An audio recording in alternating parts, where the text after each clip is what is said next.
Praise the Lord. இன்னைக்கு டிராயிங்கான Bible வசனம் பார்க்கலாமா? ஆவியின் கனி, கலாத்தியர் 5வது அதிகாரம் 22வது வசனம். ஆவியின் கனியோ அன்பு, சந்தோஷம், சமாதானம், நீடிய பொறுமை, தயவு, நற்குணம், விசுவாசம், சாந்தம், இச்சையடக்கம். இப்படிப்பட்டவைகளின் விரோதமான பிரமாணம் ஒன்றும் இல்லை. கர்த்தர் நமக்கு பரிசுத்த ஆவியானவரை கொடுத்திருக்கார். இந்த பரிசுத்த ஆவியான் மூலியமா நமக்கு கொடுக்கறப்பட்ட கிஃப்ட் தான் என்னன்னா இந்த ஆவியின் கனி. இந்த ஆவியின் கனி 9 கனிகள் இருக்கு. இந்த 9 கனியுமே நம்ம லைன் பார்க்கலாம். ஃபர்ஸ்ட் அன்பு கொடுத்து பார்க்கலாம். யோவான் 15வது அதிகாரம் 12ல இருந்து 24 வரைக்குமே பாத்தீங்கன்னா, நான் உங்களுக்கு அன்பாய் இருக்கிறது போல நீங்களும் ஒருவரோடு அன்பாய் இருக்க வேண்டும் என்பதை என்னுடைய கற்பனையாய் இருக்கிறது. அதாவது ஏசப்பான நம்ம கிட்ட அன்பா இருக்கிறது போல நம்மளும் ஏசப்பா அன்பா இருக்கணும். அது ஒருவரோட அந்த அன்பு செலுத்துறவங்களா இருக்கும். அதுதான் ஆண்டவர் பிரதான கற்பனையாகவும் அன்பு சொல்லியிருக்காருல்ல. உங்களை நேசிக்கிறது போல பிறரை நேசிங்க அப்படின்னு சொல்லியிருக்காரு. அடுத்து ஒரு தன் சிநேகிதனுக்கு தன் ஜீவனை கொடுக்கிற அன்பிலும் அதிக அன்பு ஒருவனிடத்திலும் இல்லை. நான் உங்களுக்கு கற்பிக்கிற யாவையும் நீங்கள் செய்வீர்களானால் என் சிநேகிதராக இருப்பீங்க. அதாவது சிநேகிதன் இன்னொரு சிநேகிதனுக்கு தன்னோட ஜீவனையே கொடுக்கறானா, அந்த அன்பு வேற எந்த ஒரு அன்புக்குமே நிகரா இருக்காது, ஒப்பிடப்பட்ட முடியாது அப்படின்னு சொல்றாரு. அதேதான் நீங்க எனக்கு சிநேகிதரா இருக்கிறீங்க அப்படின்னு சொல்லி ஏசப்பா சொல்றாரு. அடுத்த வருஷம் பாத்தீங்கன்னா, எஜமான் தான் ஊழியக்காரனுக்கு எதையும் வெளிப்படுத்த மாட்டான். ஆனா சிநேகிதன் எல்லாத்துக்கும் வெளிப்படும். அதே மாதிரிதான் ஏசப்பா நம்மளுக்கு சிநேகிதா இருக்காதுன்னு தன்னை அவரோட ரகசியங்களை நம்மளுக்கு வெளிப்படுத்துறாரு அப்படின்னு சொல்றாரு. ஏசப்பா தான் நம்ம சிநேகிதன். தன்னையே அவர் நம்மளுக்கு கொடுத்தாரு இல்லையா, ஜீவபலியா நம்மளுக்காக அவர் ஜீவபலியானார். அவரை சிநேகிதனா நம்ம ஏற்றுக்கொள்ளணும். நம்ம நேசிக்கிறப்ப பிறரையும் நேசிக்கணும், ஏசப்பாவும் முழு மனத்தோடு நேசிக்கணும். எல்லாருக்கும் ஏசப்போட அன்பு வெளிப்படுத்தணும். இதுவே 1 கொரிந்தியர் 13வது அதிகாரம் பாத்தீங்கன்னா ஃபுல்லா அன்பு குறிச்சு பவுல் சொல்லியிருப்பாரு.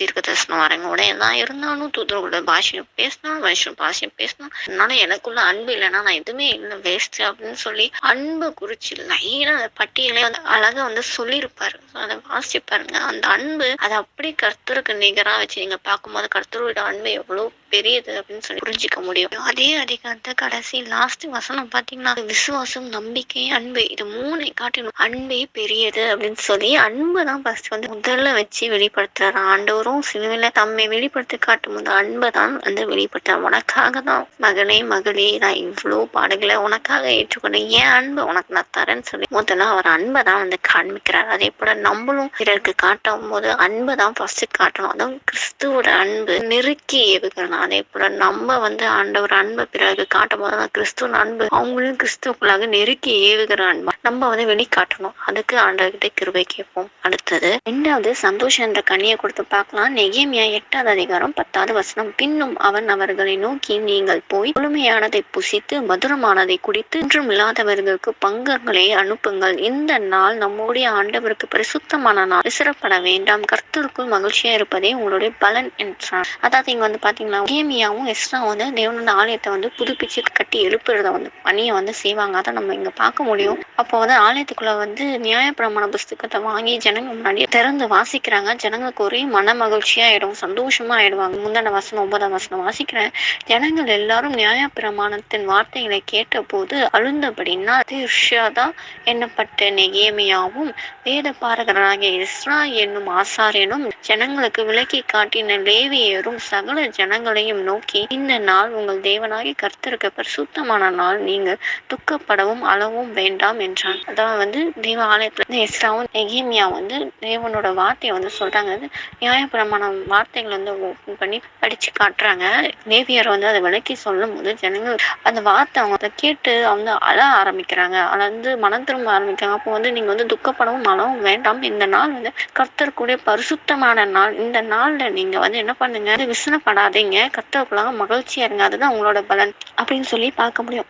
நியாயப்பிரமாணம் அதாவது கர்த்தருடைய வார்த்தையை ஓபன் பண்ணி வாசிச்ச உடனே அவங்க உணர்ந்து மனம் திரும்ப கசந்து அழுகுறாங்க. நீங்க அழ வேண்டாம், இப்ப நீங்க சந்தோஷமா இருக்க, ஆண்டவரோட ஆலயம் திரும்ப கட்டி எழுப்பப்படுது, ஆண்டவர் வார்த்தை வருதுன்னா அதை கொடுத்து நீங்க சந்தோஷமா இருங்கன்னு சொல்றாங்க. நம்ம எந்த அளவுக்கு ஆண்டவர் வார்த்தை வேத வசனத்தை வாஞ்சியோடு தாகத்தோடு ஓபன் பண்ணி வாசிக்கிறோம், ஆண்டவர் வார்த்தை நமக்கு கிடைச்ச உடனே எந்த அளவுக்கு நம்ம சந்தோஷப்படுகிறோம், ஆண்டவர் வார்த்தை நம்மளோட பேசுகிறது, வாக்குத்தத்த வார்த்தைகள் மட்டுமே பெற்றுக்கொள்ள சந்தோஷமா இருக்கு. அனுதினமும் நம்ம பைபிள் ஓபன் பண்ண உடனே வாஞ்சியோட இன்னைக்கு நம்ம ஆண்டவர் என்னோட என்ன பேசுகிறா அப்படின்னு சொல்லி அந்த வாஞ்சியோட பைபிள் ஓபன் பண்ணி வாசிக்கிற அந்த சந்தோஷம் நமக்குள்ள இருக்கா? சிந்திச்சு பார்ப்போம். இல்லைன்னா அதை நம்ம ஆண்டவர் கிட்ட கேட்கணும். ஆண்டவரே எனக்கு உங்களோட வார்த்தைகளை வாஞ்சியோடு படிக்கணும்ப்பா. அந்த சந்தோஷத்தை நான் பெற்றுக்கணும். தேவன் என்னோட அனுதினமும் பேசுற அந்த சந்தோஷத்தை நான் பெற்றுக்கணும். அந்த சந்தோஷம் தான் உங்களுக்கு பலனே. நம்மளோட ஆத்துமாக்கு பலன். தேவனோட வார்த்தையை வாசிச்சு தியானிச்சு ஆண்டவர் என்னோட பேசினாருன்ற அந்த சந்தோஷம் கிடைக்கும் போது அந்த உள்ளான மனுஷனுக்கு வரும் பாருங்க ஒரு சந்தோஷம். அப்படிப்பட்ட ஒரு சந்தோஷமா இருக்கு. ஆண்டவர் அதுல இருந்து ஒரு வெளிப்பாடு கொடுத்தா அவ்வளவு சந்தோஷம் மகிழ்ச்சியா இருக்கும். இந்த உலகத்துல யாராலுமே அந்த சந்தோஷத்தை கொடுக்க முடியாது. அந்த அளவுக்கு அந்த சந்தோஷம் ஆண்டவர் நமக்கு இந்த வேத வார்த்தை மூலமா பேசுவார். ஸோ நம்ம மன மகிழ்ச்சியா சந்தோஷமா இருக்குது. அதுதான் நம்மளோட பலன். அது எங்கிருந்து கிடைக்கும்னா ஆண்டோட வார்த்தை தான் கிடைக்கும். ஸோ அனுதினமும் நம்ம வேதம் வாசிக்கிற பிள்ளைங்களா காணப்பட அதுல இருந்து சந்தோஷத்தை பெற்றுக்கொண்டு பலன் உள்ளவங்களா உள்ளான மனுஷன் பலன் உள்ளவனா இருக்க ஆண்டவர்கிட்ட கிருபை கேட்போம். அடுத்தது 3வது கனி சமாதானம் கனி. சங்கீதம் 119வது அதிகாரம் 165வது வசனம். நம்முடைய வேதத்தை நேசிக்கிறவர்களுக்கு மிகுந்த சமாதானம் உண்டு, அவர்களுக்கு இடரல் இல்லை அப்படின்னு சங்கீதக்காரன் தாவீது சொல்றது. உங்களுடைய வேதத்தை நேசிச்சு வாசிக்கிறவங்களுக்கு சமாதானம் உண்டு, அதுவும் மிகுந்த சமாதானம் உண்டு. அவங்களுக்கு இடரலே கிடையாது, விழுந்து போக மாட்டாங்க.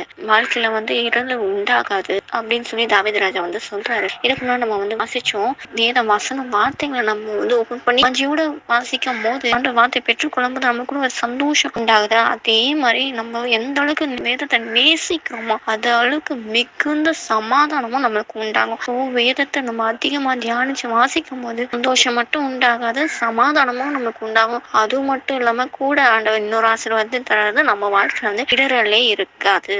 நம்ம அசைந்து உள்ள மாட்டோம். அந்த பிசாசனை நம்மள ஷேக் பண்ண முடியாது, அசைக்க முடியாது. நம்ம ஆண்டோட வார்த்தையில உறுதியா இருக்கும். ஆண்டோட வார்த்தையில கட்டப்பட்ட இருக்கிற வீடா நம்ம வாழ்க்கையா இருக்கும். நம்மளுக்கு வாழ்க்கையில இடரல் கிடையாது, கீழே விழுந்து போக மாட்டோம். ஸோ அனுதினமும் ஆண்டவர்கிட்ட கேட்கணும், ஏசப்பா அனுதினமும் உங்களோட வேத வார்த்தை வசனத்தை நான் நேசிச்சு வாசிக்கணும்ப்பா.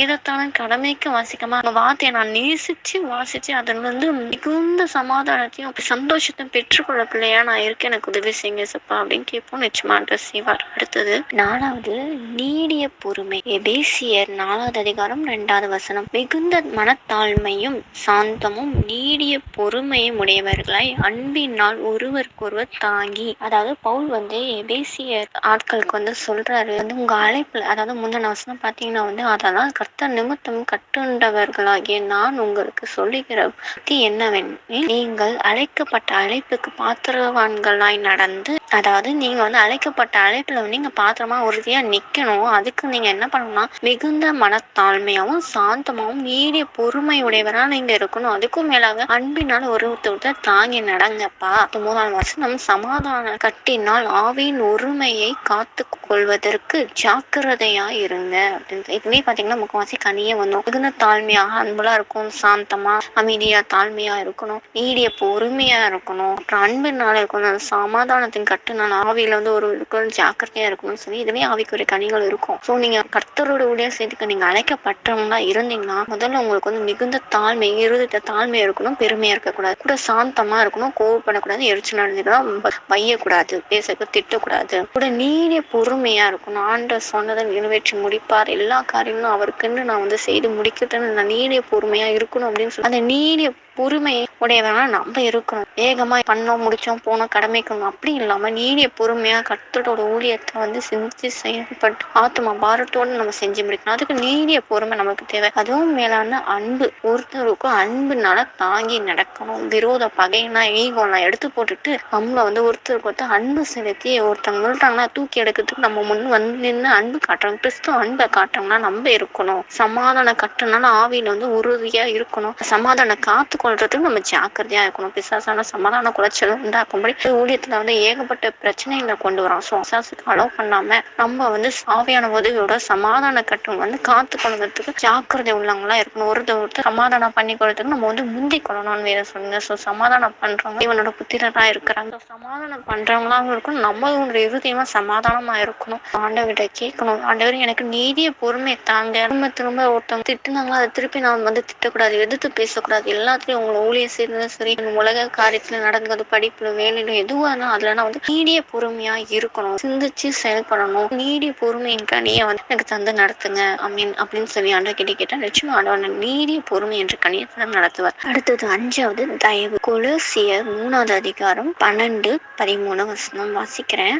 ஆகையால் நீங்கள் தேவனால் தெரிந்து கொள்ளப்பட்ட பரிசுத்தரும் பிரியருமாய் உருக்கமான இரக்கத்தையும் தயையையும் மனத்தாழ்மையும் சாந்தத்தையும் நீடிய பொறுமையும் தரித்து கொண்டு ஒருவரை ஒருவர் தாங்கி ஒருவர் பேரில் ஒருவருக்கு குறைபாடு உண்டானால் கிறிஸ்து உங்களுக்கு மன்னித்தது போல ஒருவருக்கு ஒருவர் மன்னியுங்கள். அதாவது பவுலும் தீமோத்தேயும் வந்து கொலோசிய பட்டணத்துக்கு வந்து எழுதுறாரு. நீங்க எல்லாருமே வந்து தேவனால் தெரிந்து கொள்ளப்பட்டவங்க, சுத்தமா வந்து பிரிக்க எடுக்கப்பட்டிருக்கீங்க. உங்களுக்கு வந்து உருக்கமான இரக்கத்தையும் தயவையும் மனத்தாழ்மையும் சாந்தத்தையும் நீடிய பொறுமையும் தரித்து கொண்டு நீங்க இதெல்லாமே தரித்து கொள்ளுங்க.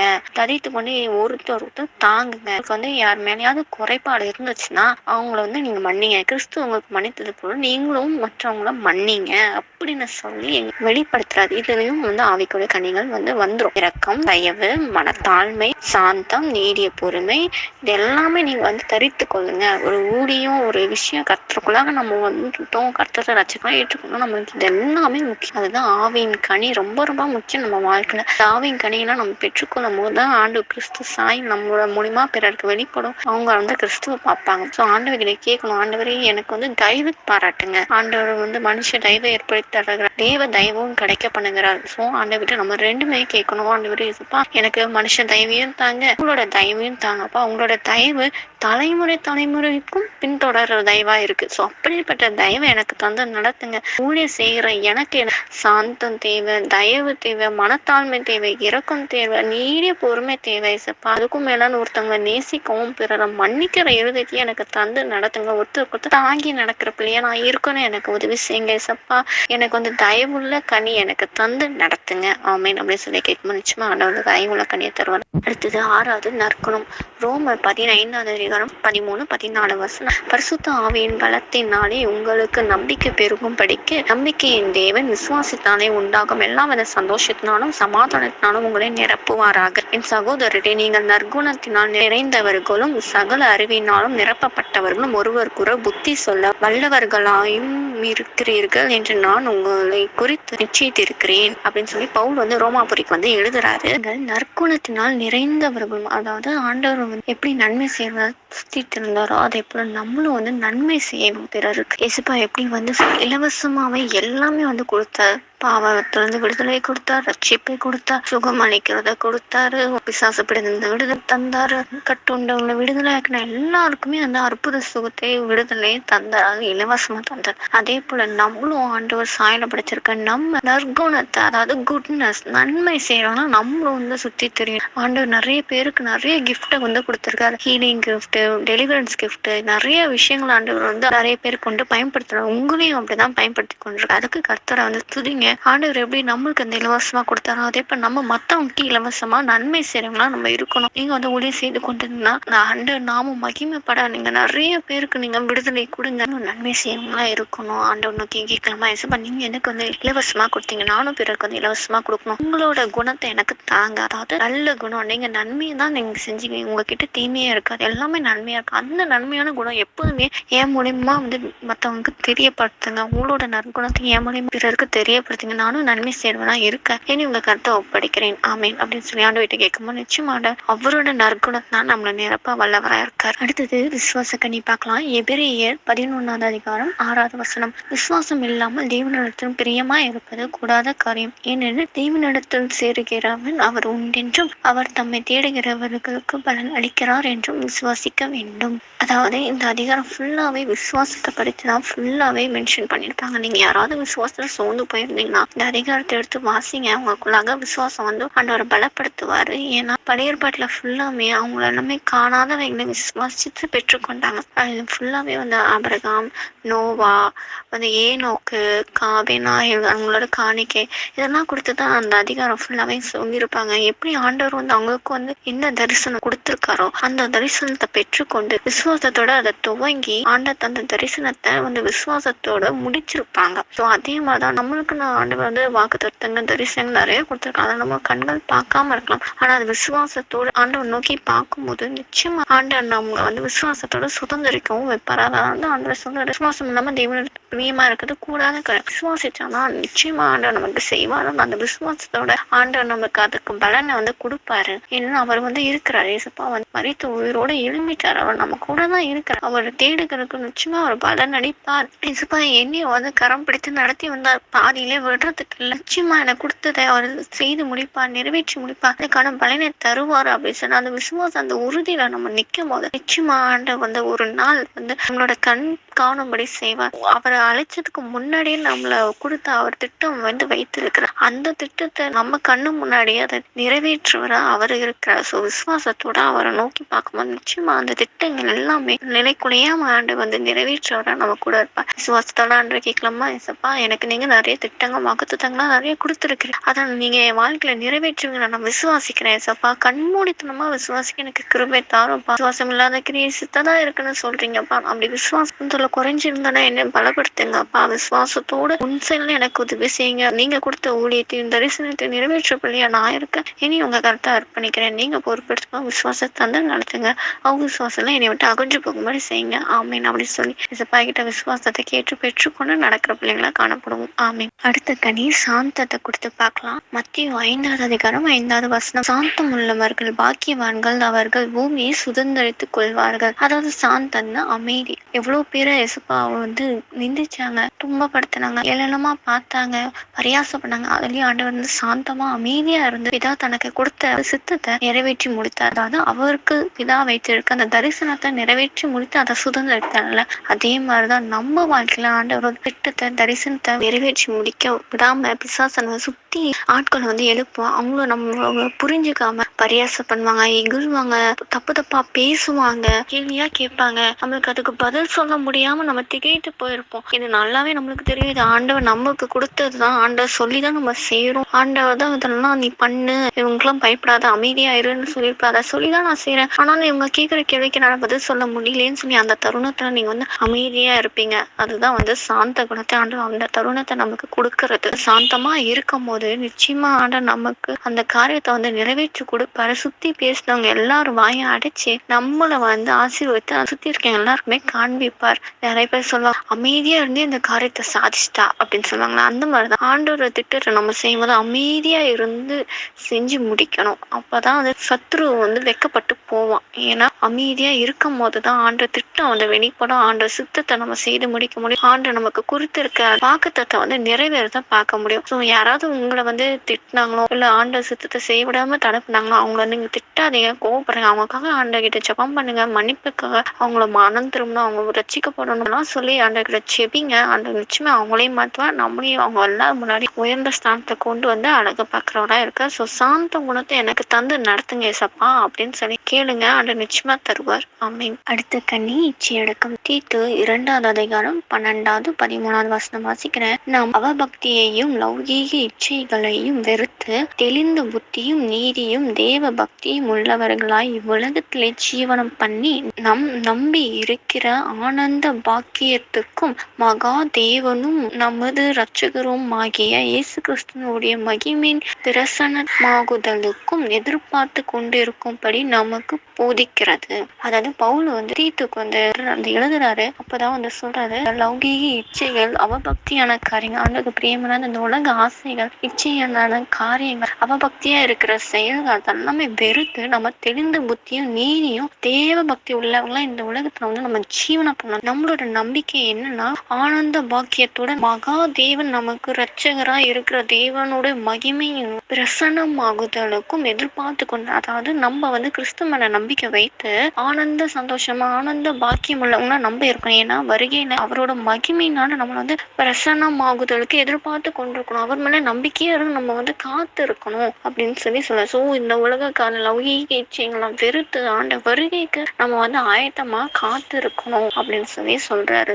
இந்த எல்லா கனியுமே நம்மளுக்கு வந்து தேவைப்படும். ஆண்டவர்கிட்ட போய் கேட்கலாமா, ஏசப்பா எனக்கு இந்த 9 கனிகளும் எனக்கு தாங்க, உங்களை போல நான் மாறணும். இது எல்லாமே வந்து நியாயப்பிரமாணத்துக்குள்ள அடங்கிருது ஏசப்பா. இந்த 9 கனிகளும் மாற்றவளா உங்களை நான் பிறருக்கு காண்பிக்கிறவனா நான் இருக்கணும் ஏசப்பா. எனக்கு கிருபை தாங்க. உங்க கருத்தை தாழ்த்தி அர்ப்பணிக்கிறேன். நீங்க இந்த கனியை தந்து என்னை நடத்துங்க. ஆமேன் அப்படின்னு சொல்லி ஆண்டவர்கிட்ட ஒப்பு கொடுக்கும்போது நிச்சயமா ஆண்டவர் எல்லா கனிகளும் தந்து நம்மளை அநேகருக்கு போஜனம்லாம் மாற்றுவார். இது அப்படியே ஆவியானவர் இந்த கனிகளை கொடுத்து பள்ளத்தாக்கில் நீரூற்று வீடியோல நம்ம போட்டிருக்கோம். அதுல நதியை பேஸ் பண்ணி எப்படி ஆவிக்குரிய கனிகள் இருக்குன்றத அந்த டீட்டெயிலா எக்ஸ்பிளைன் பண்ணியிருப்பேன். அந்த வீடியோ பார்க்காதவங்க கீழே டிஸ்கிரிப்ஷன் பாக்ஸ்ல லிங்க் கொடுக்குறேன். அதை பாருங்க. கூட பிளேலிஸ்ட்ல ஸ்ப்ரிங்ஸ் டாபிக்ஸ்ல நிறைய நீரூற்று நதிகள் நிறைய நம்ம வீடியோ போட்டிருக்கோம். அதை நீங்க பாருங்க. பார்த்து ஆவிக்குரிய வாழ்க்கையில பிரயோஜனம் அடைங்க.